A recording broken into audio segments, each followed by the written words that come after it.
जय जय रघुवीर समर्थ. दशक 16वे, समास 6वा. वायोस्तवन निरूपण नाम. श्रीराम. धन्य धन्य हा वायुदेव, याचा विचित्र स्वभाव. वायो करिता सकळ जीव, वर्तती जनी श्रीराम. वायो करिता श्वासोच्छ्वास, नाना विद्यांचा अभ्यास. वायो करिता शरीरास, चळण घडे श्रीराम.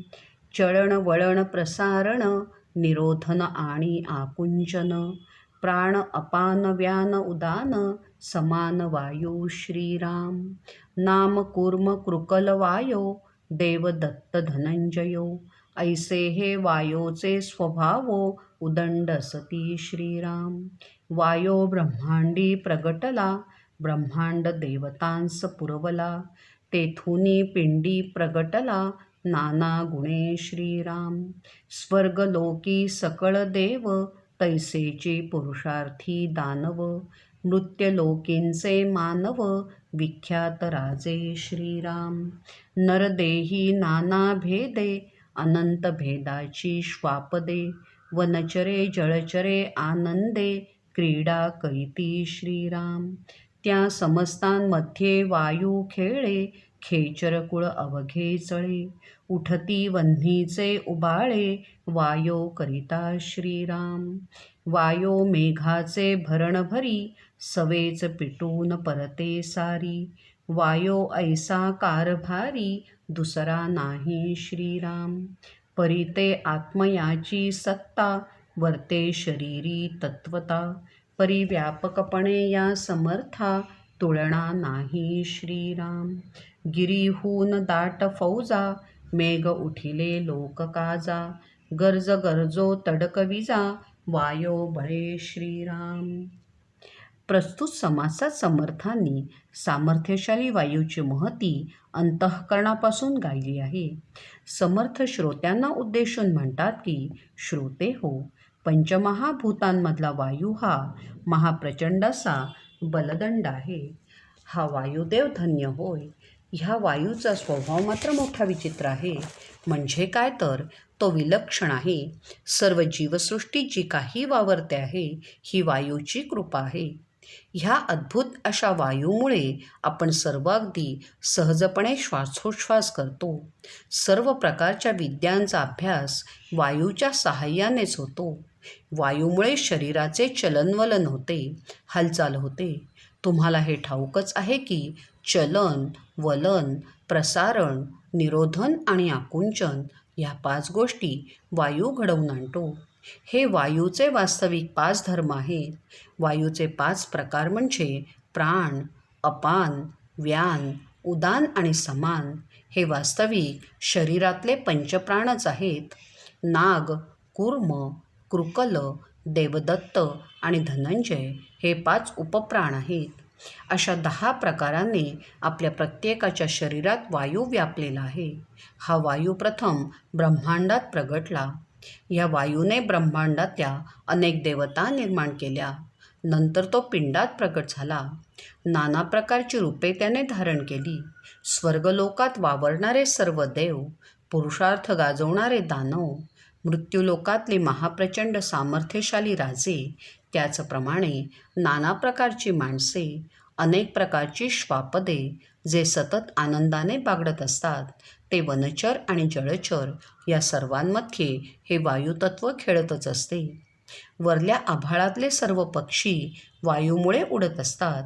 केवळ वारा आहे म्हणून अग्नीचे लोळच्यालोळ उठतात. अग्नीचे हे नृत्य वायूमुळेच घडते. वायू आकाशात मेघांच्या झुंडीच्या झुंडी निर्माण करतो. हाच वायू ह्या मेघांना आपले बलदंड ठोसे मारत पुन्हा दूर ढकलून देतो. या वायूसारखा कारभार करणारा या पंचमहाभूतांमध्ये दुसरा कोणीही नाही. केवळ अंतरात्म्याची सत्ता प्रत्येक देहात नांदत असते, म्हणून तर त्या सत्तेच्या बळावर वायू शरीरात काम करतो. व्यापकपणाने विचार केल्यावर लक्षात येते की वायूला तुल्यबळ दुसरा कोणीही नाही. पर्वत शिखरांवरून मेघांच्या फौजा लोककल्याणासाठी केवळ वायूमुळे गरजत निघतात. विजांचा कडकडाट करीत पाऊस पडतो तो वायूमुळेच. चंद्र सूर्य नक्षत्रमाळा ग्रहमंडळे मेघमाळा ये ब्रह्मांडी नाना कळा वायो करिता श्रीराम.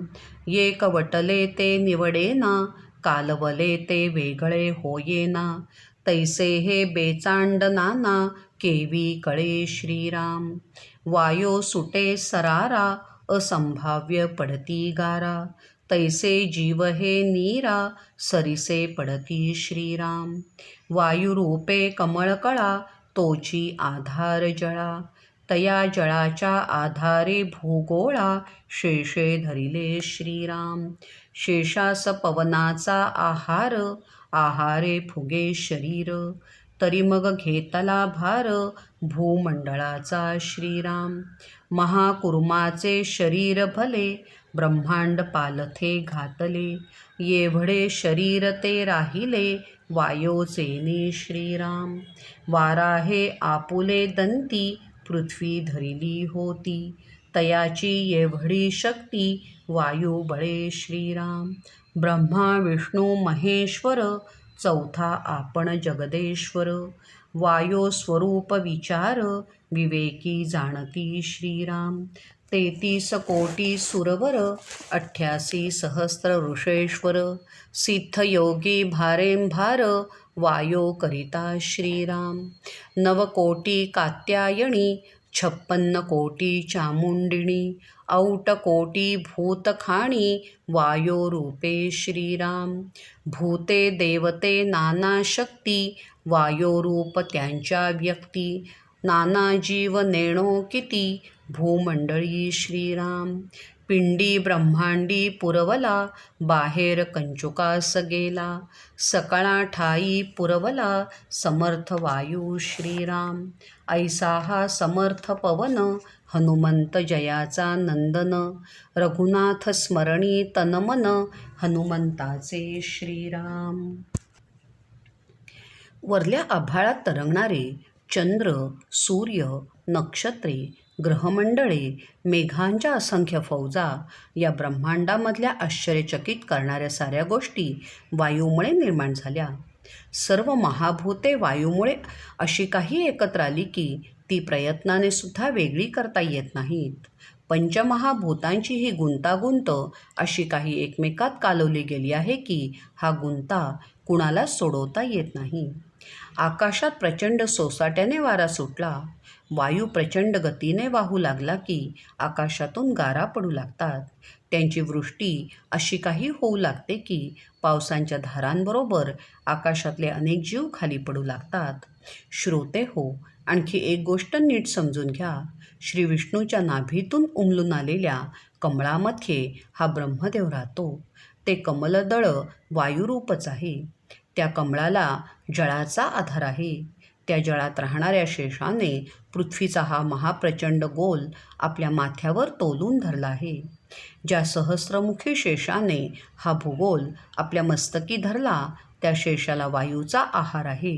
त्यामुळे तर शेषापाशी पृथ्वीला तोलून धरण्याची शक्ती प्राप्त झाली. महाकूर्म म्हणजे भगवंताने जो कूर्मावतार घेतला त्या अवतारामुळे कासवाचे शरीर प्रचंड मोठे झाले. इतके की वरले संपूर्ण ब्रह्मांड त्याच्यावर जणू पालथे झाले आहे की काय असे त्या महाकूर्माच्या पाठीचे दगडी कवच भासू लागले. हे एवढे महाबलाढ्य शरीर केवळ वायूमुळेच ते सुलभपणे पोचले जाते. वराहावतारात वराहाने आपल्या दातावर पृथ्वी धरली. ती शक्ती त्याला केवळ वायूमुळे प्राप्त झाली.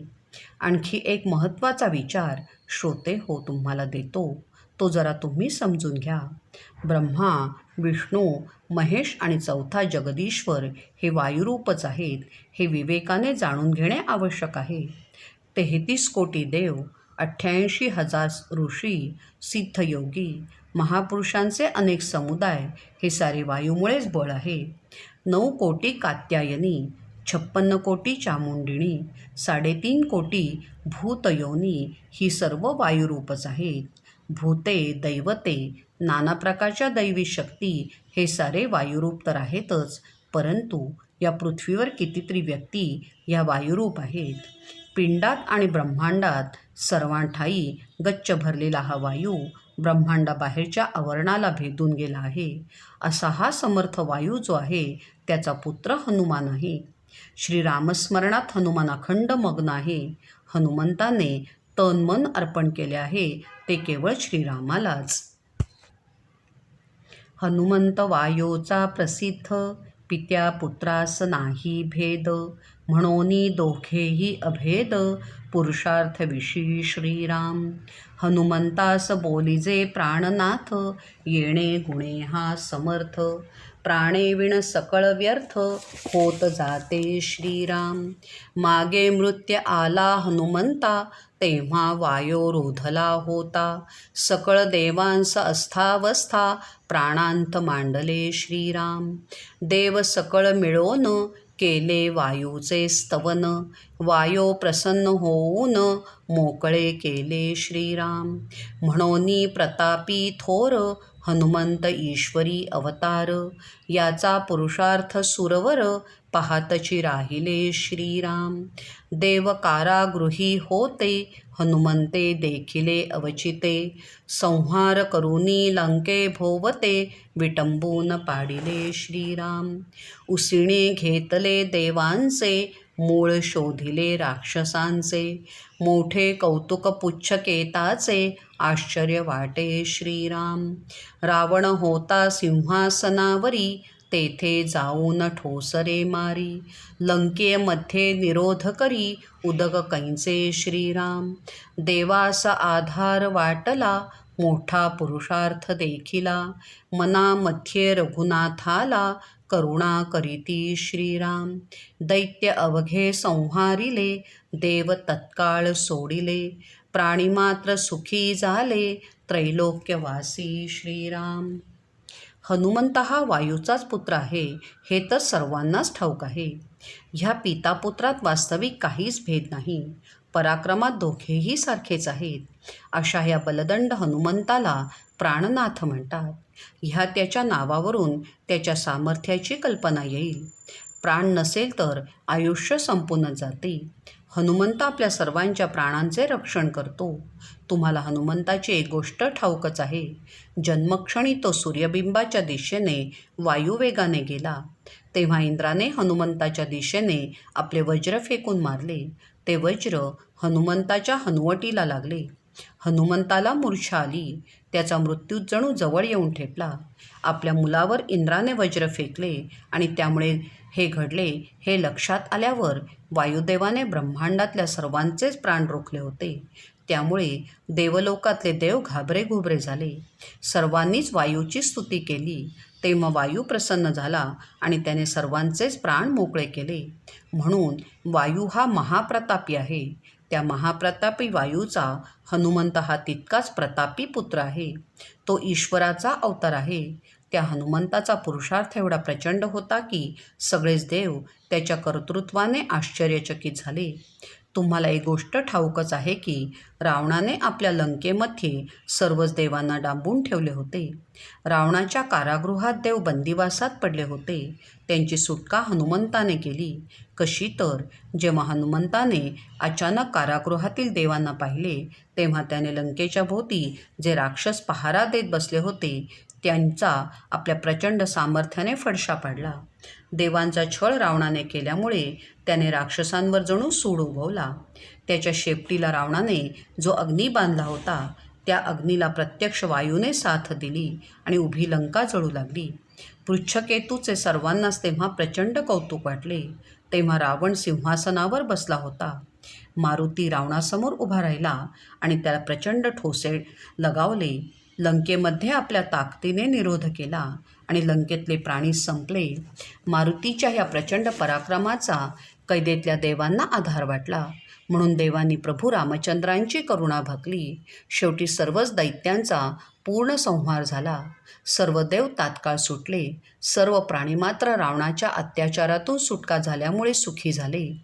त्रैलोक्यात सुख नांदू लागले. ही सारी वायुपुत्र मारुती रायाची कृपा म्हणजे वायूचीच कृपा.